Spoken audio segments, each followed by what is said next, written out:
Vlogger കൃതിയുടെ വരുമാനം 5 ലക്ഷം. എന്റെ പൊന്നു, വല്ല വ്ളോഗിങ് തുടങ്ങിയാൽ മതിയായിരുന്നു. വ്ളോഗർ കൃതിക്ക് വരുമാനം 5 ലക്ഷം. ഇൻസ്റ്റഗ്രാമിൽ സബ്സ്ക്രൈബേഴ്സ് ഓപ്ഷൻ വന്നതിന് ശേഷം വ്ളോഗേഴ്സിന്റെ വരുമാനം കൂടി. നീയാ ആരും വന്നിട്ടില്ലേ? അല്ലെങ്കിൽ ഈ പാർട്ടി ഓഫീസിൽ ആര് വരാണ്? ആകെ നീ വരും, ആശാൻ വരും, പിന്നെ ഇടയ്ക്ക് ഉണ്ണി വരും. പാർട്ടി ഓഫീസ് തന്നെ ആണത്. വ്ളോഗർമാരുടെ വരുമാനം 5 ലക്ഷം. ചേടാ, പൈസക്കാർക്ക് എപ്പോഴും പൈസ കിട്ടിക്കൊണ്ടിരിക്കും. അതുപോലെയല്ലോ നമ്മുടെ അവസ്ഥ. നീ നൂത്തണ്ട ആർക്കാണല്ലോ? എന്ത് പറ്റി? എന്താ ഒരു ശോകം? ഒന്നുമില്ല. പറയടാ. ഒന്നുമില്ലടാ. പറയടിയാ. ഞാനില്ലേ, ഞാന് ഒരു ലോൺ ആയപ്പോ കുറച്ച് പൈസ എടുത്തായിരുന്നു. പക്ഷെ അത് അടയ്ക്കാൻ പറ്റിയില്ല. എത്ര എടുത്ത നീ? കുറച്ച് എമൗണ്ട് എടുത്ത്. എത്രയാ? അവര് വിളിച്ചോണ്ടേ ഇരിക്കുന്നുണ്ട് ഇങ്ങനെ. ഇപ്പൊ പലിശ എല്ലാം കൂടി ചേർത്ത് ഒരു 50,000 രൂപ ഇപ്പൊ കടം വന്നു. 10,000? നിനക്ക് എന്തിനാ ഇത്ര പൈസ ആവശ്യം? അതൊക്കെ ആവശ്യം വന്നു. അതിപ്പോ എന്താ പറയാ, എങ്ങനെയെങ്കിലും ഇപ്പൊ അടയ്ക്കണം. ഒരു വഴിയില്ല, ഒരു പിടുത്തമില്ല. 50,000 രൂപ എന്നൊക്കെ പറഞ്ഞു കഴിഞ്ഞാൽ നിന്റെ ഉണ്ടാവും. ഇന്ത്യയിൽ എവിടെ നിന്ന് ഇത്രയധികം പൈസ? എനിക്ക് അതൊന്നും അറിയണ്ട എന്റെ പൊന്നാളിയാ. ഒരു 5-10 ആണെന്നുണ്ടെങ്കിൽ എങ്ങനെയൊക്കെ അവിടെ റോൾ ചെയ്തിട്ട് പാർട്ടിയിൽ നിന്ന് എന്തെങ്കിലുമൊക്കെ പറഞ്ഞിട്ട് വാങ്ങിക്കായിരുന്നു. എനിക്ക് എവിടെ നിന്നെങ്കിലൊക്കെ ഒന്ന് ഒപ്പിച്ചേരാൻ പറ്റൂ. 50,000 എന്നൊക്കെ പറഞ്ഞു കഴിഞ്ഞാൽ ഒരാളുണ്ട്. ആരാ? റാണി. നീ നടക്കണ വല്ല കാര്യം പറ. എടാ, അവളിപ്പോ വ്ളോഗറല്ലേ, സബ്സ്ക്രിപ്ഷൻ തുടങ്ങിയിട്ടുണ്ട്. 1000 സംതിങ് സബ്സ്ക്രിപ്ഷനായി. നീ ഒന്ന് കാൽക്കുലേറ്റ് ചെയ്ത് നോക്കിയേ.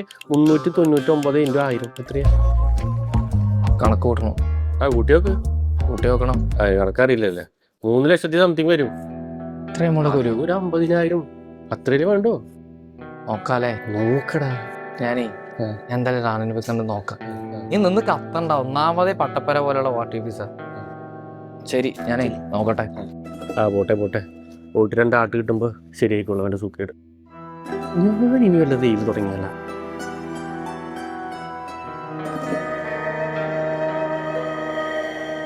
എന്ത് കോലടി. അതിനെന്താ, ഇഷ്ടപ്പെട്ടില്ലേ? ഏയ് അല്ല, കുഴപ്പമില്ല, രസമുണ്ട്. എനിക്കറിയാം. അല്ല, ഇൻസ്റ്റാഗ്രാമില് സബ്സ്ക്രിപ്ഷൻ തുടങ്ങിയെന്ന് കേട്ടായിരുന്നു. അതിന് അല്ല, അതിനൊന്നുമില്ല. പിന്നെ എന്തിനെങ്ങനെ ചോദിച്ചതാ? അല്ല റാണി, ഞാൻ അങ്ങനെ ഉദ്ദേശിച്ചു. കൂടുതലൊന്നും പറയണ്ട.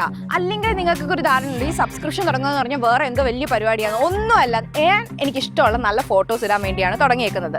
അതെനിക്ക് ഇഷ്ടപ്പെട്ടതുകൊണ്ട്. അല്ലാതെ നിങ്ങൾ ഉദ്ദേശിക്കുന്ന പോലെ നിങ്ങളുടെ ഒരു ടൈപ്പ് അങ്ങനെയല്ല ഞാൻ തുടങ്ങിയേക്കുന്നത്. റാണി അങ്ങനെ കൂടുതൽ വേണ്ടി. പക്ഷെ ഞാൻ സുഹിതന്റെ ഇത് പ്രതീക്ഷയില്ല കേട്ടോ. എനിക്ക് ഭയങ്കരമായിട്ട് ഹേർട്ടായി. റാണി, എന്നെ അറിയുന്ന സുഹിത്തേട്ടൻ ഇങ്ങനെ പറയുന്നത് ഞാൻ പ്രതീക്ഷയില്ല. ചേട്ടൻ്റെ അടുത്ത് ഞാൻ ഒരിക്കലും ഇങ്ങനെ പ്രതീക്ഷയില്ല. റാണി, ഞാൻ അങ്ങനെ ഉദ്ദേശിച്ച് പറഞ്ഞല്ല. എനിക്ക് നന്നായിട്ട് ഹേർട്ടായി സുഹിത്തേട്ട. റാണി, ഞാൻ ഒന്നാമതേ പൊളിഞ്ഞിരിക്കുന്ന ടൈമാ. നീ ആദ്യം മനസ്സിലാക്കി. എന്ന് പറഞ്ഞ് ഇങ്ങനെയൊക്കെയാണോ പറയുന്നത്? അത് എന്നോട് ചെറുപ്പം തൊട്ട് എന്നെ അറിയുന്നല്ലേ നിങ്ങക്ക്? ജസ്റ്റ് ചോദിച്ചെന്നുള്ളൂ. ഞാൻ അതിന്റെ ഒരു കാര്യം പറയാൻ വേണ്ടി വന്ന റാണിന്റെ അടുത്ത്. റാണി, ഞാനൊരു കാര്യത്തിൽ പെട്ടു നിൽക്കുക. രാവിലെ മുതൽ അതിന്റെ ഓട്ടത്തില. ഒരു ലോൺ എടുത്തായിരുന്നു. പക്ഷെ അതിപ്പോ പലിശയെ കൂടിയിട്ട് 19,000 രൂപയായി. എന്താ ചെയ്യണമെന്നൊരു പിടുത്തമില്ല. ഞാൻ റാണീന്റെ അടുത്ത് എന്തെങ്കിലും പൈസ ഉണ്ടെങ്കിൽ ചോദിക്കാൻ വേണ്ടിയിട്ട് വന്നതാ. എന്റെ സബ്സ്ക്രിപ്ഷനെ കുറ്റം പറഞ്ഞാൽ നിങ്ങൾ? ഞാൻ കുറ്റം പറഞ്ഞില്ലല്ലോ. ഞാൻ ചോദിച്ചതാണ്. തുടങ്ങി കണ്ടപ്പോ ചോദിച്ചു, അത്രേ ഉള്ളൂ. ഒരു 50,000 രൂപ തിരിക്കാൻ എന്തെങ്കിലും വഴിയുണ്ടോ? 50,000 കേട്ടിട്ട് എനിക്ക് കൈയും കാലും വിറയ്ക്കുന്നു. റാണി, 2 പൈസ ഉണ്ടെന്ന് എനിക്കറിയാം. എന്റെ കയ്യിൽ കാശില്ല. നിങ്ങൾക്കറിയാലോ വീട്ടിലെ അവസ്ഥയൊക്കെ. ഇപ്പോഴും ഇച്ചിരി കഷ്ടപ്പാടൊക്കെ ഉണ്ട്. അച്ഛനും അമ്മ ഇങ്ങനെയൊക്കെ ഉണ്ടെങ്കിലും കഷ്ടപ്പെടും. പക്ഷെ എന്റെ കാശല്ല സത്യത. റാണി ഒരു ഇൻഫ്ലുവൻസർ അല്ലേ? ഇപ്പൊ എന്റെ പൈസ ഇല്ലാത്തത് കൊണ്ടാണ് ഞാൻ ഇങ്ങനെ ഒരു പരിപാടി തുടങ്ങിയത്. അത് നല്ല രീതിയിൽ പോകാൻ വേണ്ടി തുടങ്ങി. അല്ല, ചേട്ടൻ പറയുന്ന പോലെ ഇതല്ല. പക്ഷെ എന്റെ റാണി ഫണ്ട് ഉണ്ടെങ്കിൽ ഞാൻ തരാം. ഞാൻ പൈസ തരാതെ ഇരിക്കത്തില്ല. നിങ്ങൾക്ക് ഉളുപ്പില്ല എന്നോടൊന്ന് ചോദിക്കാൻ? എനിക്ക് അറിയാൻ മേലാന്ന് ചോദിക്കോ? ഒരു ഇച്ചിരിയെങ്കിലും ഉളുപ്പ്. കാരണം എന്നെ നന്നായിട്ട് അറിയാം. നിങ്ങൾക്ക് വല്ല പണിക്ക് പൊക്കൂടെ? ഇങ്ങനെ വന്ന് എന്നോട് കാശും കട ചോദിക്കാതെ. മതി. ഞാൻ എന്റെ അവസ്ഥ കൊണ്ട് ചോദിച്ചതാ. അതിനിങ്ങനെ കിടന്ന് ഇതാക്കണ കാര്യമില്ല. ഞാൻ എത്ര തവണ ജോലിക്ക് പോകുന്ന കാര്യം നിങ്ങളോട് പറഞ്ഞു. ശരി, വേണ്ട റാണി, വിട്. ഞാൻ ചോദിച്ചു എന്നുള്ളൂ. എനിക്ക് ആവശ്യം ഉണ്ടായിരുന്നു, അത്രേ ഉള്ളൂ. Thank you.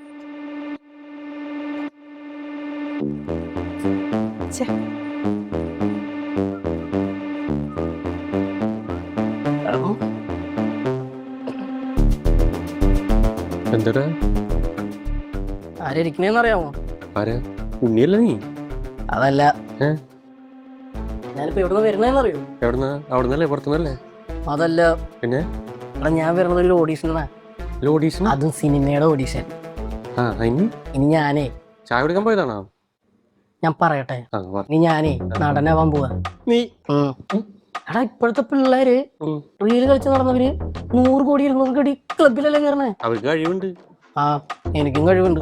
എടാ നമുക്ക് ഇൻസ്റ്റഗ്രാം വെച്ച് സബ്സ്ക്രിപ്ഷൻ വെച്ചിട്ട് പൈസ ഉണ്ടാക്കാനോ പറ്റില്ല. എന്നാ പിന്നെ നടനായിട്ട് നമുക്ക് അങ്ങനെ പൈസ ഉണ്ടാക്കാലോ. അല്ല കുറച്ചു മുമ്പ് നീ പാർട്ടി തുടങ്ങുന്നല്ലേ പറഞ്ഞു, ഇപ്പൊ സിനിമയാ? എടാ സിനിമയിൽ കയറിട്ട് പാട്ടില് വലിയ ആളാവാലോ, നമ്മുടെ അജയമാനെ പോലെ. തമ്പി കീഴറങ്ങ് അവിടെ ഇരിക്കട്ടെ. എടാ അത് നല്ലൊരു ഐഡിയ അല്ലേ? ഐഡിയ ഒക്കെ കൊള്ളാം. ആ പക്ഷെ സിനിമയിലൊക്കെ ആ, എന്റെ മുഖമൊക്കെ വെച്ച് അതെന്താടാ എന്റെ മോന്തയ്ക്ക് ഒരു കുഴപ്പം? നിന്നെക്കാളും കൊള്ളും. പിന്നെ ഈ ഓഡിഷൻ കഴിഞ്ഞു ഇനി അവരായിരുന്നു 10 പേരെ സെലക്ട് ചെയ്യുന്ന പറഞ്ഞേ. ആ 10 ഞാൻ ഉണ്ടാവും. അത് പിന്നെ 5 ആവും, 5-ന്ന് 4 ആവും, 3 ആവും, പിന്നെ മെയിൻ നായകൻ ഞാനാവും. ഉണ്ണിക്കുട്ട. അല്ല പാട്ട് ഹൗസിൽ ആരും ഇല്ല ഇവിടെ? ഇവിടെ ആര് വരാൻ? ആ എടാ രാവിലെ സുജിത്ത് വന്നിട്ടുണ്ടായിരുന്നു. എന്തിനും അവനെന്തോ 50,000 രൂപയുടെ ആവശ്യമുണ്ടെന്നു. എന്ത് പള്ളിയിൽ വരെ പോയി പെട്ടെന്നിടാവ്. ഇപ്പൊ 50,000 രൂപ ആവശ്യം? ആ ആർക്കറിയാം, ഞാൻ നമ്മുടെ റാണിയുടെ അടുത്ത് പോയിട്ടുണ്ട്. എടാ നിനക്ക് നന്നായി അറിയാലോ, അവള് 10 പൈസ കൊടുക്കില്ലെന്ന് അറുപ്പിച്ചുക്കാന്ന്. കൊടുക്കില്ല, അതറിയാ. അത് അറിയാണ്ടല്ലേ വിട്ടത്. പട്ടി എന്തൊക്കെ പോയപ്പോ തിരിച്ചു വരും. സഹായദാസ ഇവിടെ നിന്ന് കാണാൻ അവന്റെ മുഖം. നീ ഇത്ര സഹായതാവല്ലേ? ഇങ്ങനെയൊക്കെ അല്ലട്ടോ ഓരോന്ന് കത്തിക്കാൻ പറ്റൂ. അത് വരുന്നുണ്ട്. ഓന്ത കണ്ടിട്ട് കിട്ടിയിട്ടില്ല എന്ന് തോന്നുന്നുണ്ട്. ശരിക്കരുതിട്ടാ. എനിക്കറിയാമോ കിട്ടില്ല. പിന്നെ ഞാൻ എന്തിനാ ചിരിക്കണേ? ഞാൻ ഇപ്പോ ജസ്റ്റ് 4 hours അല്ല 4 minutes അല്ല 5 minutes പറ്റണത് പറയടാ. ആ എന്തായി പോയാലും പൈസ ഒന്നും കിട്ടില്ല. എന്ത് നമ്മളത് തരില്ല, നാണം കെട്ടി. നീ എന്താ പറഞ്ഞു? എന്താ ചോദിച്ചു? കാര്യം പറഞ്ഞു. എന്ത്? അവളുടെ കയ്യിൽ പൈസ ഒന്നും ഇല്ല. അത് കള്ളം, പച്ച കള്ളം. എന്താടാ? അല്ല അവളെ കണ്ടാ പറയാൻ പറ്റൂ? അവൾ ഉപയോഗിക്കുന്ന മേക്കപ്പിന് തന്നെ 10-20,000 രൂപ വരും. അവളുടെ പൈസ ഇല്ല, പൈസ തരാൻ പറ്റില്ല, പണിയെടുത്ത് ജീവിക്കുന്നൊക്കെ പറഞ്ഞു. എടാ നിനക്ക് തരാൻ പൈസ ഇല്ല, അതാണ് അവള് പറഞ്ഞത്. അല്ലാതെ പൈസ ഇല്ലാഞ്ഞിട്ടല്ലേ. നീ എന്ത് പറഞ്ഞാലും അവൾക്കിട്ട് വെക്കണേ. എടാ എനിക്ക് അവളെ സ്വഭാവം ഇഷ്ടമൊന്നുമില്ല. അല്ലേലും നീച്ചൊക്കെ എന്തിനാണ് അവളുടെ അടുത്തൊക്കെ പോയിട്ട് സഹായം ചോദിക്കാൻ നിൽക്കണേ? ശരിയാണ്. ആ നിന്നെ നാണം കടത്തി വിട്ടില്ലേ? ഉളുപ്പുണ്ടോ ചോദിച്ചേ? ചോദിച്ചിട്ടുണ്ടാവും. എനിക്ക് ഭയങ്കരമായിട്ട് ദേഷ്യം വേണ്ടി വരണം, ദേഷ്യം വരണം. അല്ല നീ എന്തിനു കയറ്റി കൊടുക്കണേ? നമ്മുടെ റാണിയല്ലേ? വിട്ടുകളാ. അയ്യേ നീ ഇതിനാ അവളുടെ പക്ഷം പിടിക്കാൻ പോണേ? നിനക്ക് വേണോടാ? അല്ലേലും നിങ്ങൾ രണ്ടാളെ ആമ്പിള്ളാരെയും പറഞ്ഞിട്ട് മീശം വെച്ചിട്ട് എടാ അവൾക്കിട്ടൊരു പണി കൊടുക്കണം. ആ എന്താ പറ, അത് ആലോചിക്കണം. സുഹിത്തേട്ടാ പറ. ഞാൻ മുമ്പ് പറഞ്ഞത് കുറച്ച് മനസ്സിലായി റാണി, വേണ്ട വിട്. എനിക്ക് അതിനെ കുറിച്ച് കൂടുതൽ സംസാരിക്കാൻ താല്പര്യമില്ല. അല്ല സോറി താല്പര്യമില്ല സുഹിത്തേട്ടാ, റിയലി സോറി. ഞാൻ ആ ഒരു അർത്ഥത്തിലൊന്നും അല്ല പറഞ്ഞത്. ഞാൻ എൻ്റെ മൂഡ് ശരിയല്ലായിരുന്നു. അതേ അർത്ഥത്തിൽ ഞാനും പറഞ്ഞു കുഴപ്പമില്ല എന്ന് പറഞ്ഞല്ലോ. അല്ല എനിക്കറിയാം സുഹിത്തേട്ടനോട് നല്ല ദേഷ്യമുണ്ടെന്ന്. എൻ്റെ മൂഡ് ഒട്ടും ശരിയല്ല. ഞാൻ ഭയങ്കര ഓൾറെഡി ഞാൻ 100 ടെൻഷനിൽ ഇരിക്കുകയായിരുന്നു. അപ്പോൾ പെട്ടെന്ന് അങ്ങനെ വന്ന് പറഞ്ഞപ്പോൾ ഞാൻ ഓൾറെഡി ചേട്ടൻ അറിയില്ല, ഞാൻ ആ സബ്സ്ക്രിപ്ഷൻ തുടങ്ങിയതിൻ്റെ പേര് കുറേ നെഗറ്റീവ് കമൻറ്റ്സ് ഓൾറെഡി എനിക്ക് കേൾക്കുന്നുണ്ട്. അപ്പോൾ ചേട്ടനും കൂടെ എന്നോട് വന്ന് ഇങ്ങനെ ചോദിച്ചപ്പോൾ എല്ലാം കൂടെ എനിക്ക് അതിന് റാണി ഞാൻ നിന്റെ ചോദിച്ചല്ലേ ഉള്ളൂ, നീ അതിന് ചാടിക്കളിക്ക്. എന്റെ ഒരു കാര്യത്തിന് വേണ്ടി ഞാനടുത്ത് വന്നു. സുഹിത്തേട്ടൻ ആലോചിച്ചു, എൻ്റെ കൂടെ ചെറുപ്പം തൊട്ട് എൻ്റെ കൂടെ ഉള്ള ചേട്ടൻ, നമ്മൾ ഒരുമിച്ച് കളിച്ചിരിച്ച് എന്തോരം വളർന്നയാ. ആ ചേട്ടൻ എന്നോട് വന്ന് ഇങ്ങനെ ചോദിക്കുമ്പോൾ എന്നെ നിങ്ങൾക്ക് പോലും മനസ്സിലാക്കാൻ പറ്റുന്നില്ലല്ലോ എന്നുള്ളൊരു റിയലി സോറി. ആ എനിക്ക് താല്പര്യമില്ല ഇപ്പൊ സംസാരിക്കാൻ. ഞാൻ ഞാൻ എന്താന്ന് വെച്ചാൽ ചെയ്തു തരാം. പ്ലീസ് എനിക്ക് ഒരു ഹെൽപ്പ് ചേട്ടൻ്റെ അടുത്ത് നിന്ന് വേണം. ആ അങ്ങനെ പറ, വെറുതെ അല്ല കാള വാല് വെക്കണ പോലെ വന്നേക്കണ്. എന്താ കാര്യം? അത് എനിക്കൊരു ചെറിയൊരു ഹെൽപ്പാ, വലിയതൊന്നുമല്ല. സുധീരനെ കൊണ്ട് പറ്റും. സുധീരനെ ചെയ്തു തന്നാ ഞാനും സുധീരൻ എങ്ങനെ വേണമെങ്കിലും ഹെൽപ്പ് ചെയ്യാം. എന്താണാവോ? എൻ്റെ ഒരു ഫ്രണ്ടേ, ബോയ ഗേളോ? എൻ്റെ ഒരു ബോയ് ആയിട്ടുള്ളൊരു ഫ്രണ്ട്, ജസ്റ്റ് ഫ്രണ്ടാ, അത്രേ ഉള്ളൂ. അപ്പൊ അവന് ചെറുതായിട്ട് പോലീസ് ഒന്ന് പിടിച്ച് കുറച്ച്. നിന്റെ ഫ്രണ്ട് അല്ലേ? അല്ല, കുറച്ച് സാധനങ്ങളുമായിട്ടാണ് പിടിച്ചത്. എന്ത് സാധനമാണാവോ? അതിപ്പം ചെറുതായിട്ട് കുറച്ച് കല്ല്, മണ്ണ്, പൊടി, അങ്ങനെയുള്ള. മയക്കുമരുന്നോ?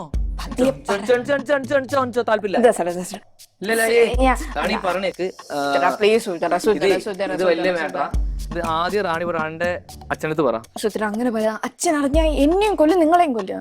എനിക്ക് നിന്നെ ഹെൽപ്പ് ചെയ്യാൻ പറ്റൂല സുധര. എനിക്ക് വന്ന് പറയാൻ നിങ്ങൾ മാത്രമേ ഉള്ളൂ, വേറെ ആരും ഇല്ല. എനിക്ക് വേറെ ആരോട് പറയാൻ പറ്റത്തില്ല. പ്ലീസ്, നിങ്ങൾ ഉദ്ദേശിക്കുന്ന പോലെ അല്ല, ഇവന് അബദ്ധം പറ്റിയതാ. അബദ്ധോ? എന്റെ കൂടെ പഠിച്ച അവന് അബദ്ധം പറ്റിയത് സത്യോട് സുധര. പ്ലീസ് സുധര, ഒന്ന് ഹെൽപ്പ് ചെയ്യും. നിങ്ങൾ ഉദ്ദേശിക്കുന്ന പോലെ അബദ്ധം പറ്റി. അവന്റെ ഫ്രണ്ട് അവനെ പറ്റിച്ചതാ, അവൻ അറിഞ്ഞത് പോലുമില്ല. പക്ഷെ പറ്റിച്ച അവസാനം ഇത് പോലീസിന്റെ കയ്യിലെത്തി. അത് എല്ലാം വളരെ അൺഎക്സ്പെക്റ്റഡ് ആയിരുന്നു. ഇപ്പൊ എന്താ വേണ്ടത് പറ. അത് ഞാൻ ഡീറ്റെയിൽ ആയിട്ട് വാട്സപ്പ് ചെയ്യാം. പക്ഷെ ഒറ്റൊരു ഹെൽപ്പ് എനിക്ക് ചെയ്യണം. ഈ ഒരു കാര്യം ഞാൻ വന്ന് പറഞ്ഞതോ ഇവിടെ വന്നതോ ഒന്നും അച്ഛൻ അറിയരുത്. റാണി പറഞ്ഞു വരുന്ന അച്ഛൻ അറിയാണ്ട് ഞങ്ങൾ പാർട്ടിക്കാർ സംസാരിച്ചിട്ട് അവനെ ഇറക്കണം. നിങ്ങൾ വിചാരിച്ചത് നടക്കത്തേ ഉള്ളൂ. നിങ്ങൾ വിചാരിച്ചാലേ നടക്കൂ. പ്ലീസ് നോക്കട്ടെ, സമാധാനത്തോടെ പോ, ഞാൻ നോക്കാം. ഞാൻ എനിക്ക് വിളിക്കാം, ഒന്ന് എല്ലാം അറേഞ്ച് ചെയ്തിട്ട്. ശരി, നീ പോട്ടെ. ഓക്കെ.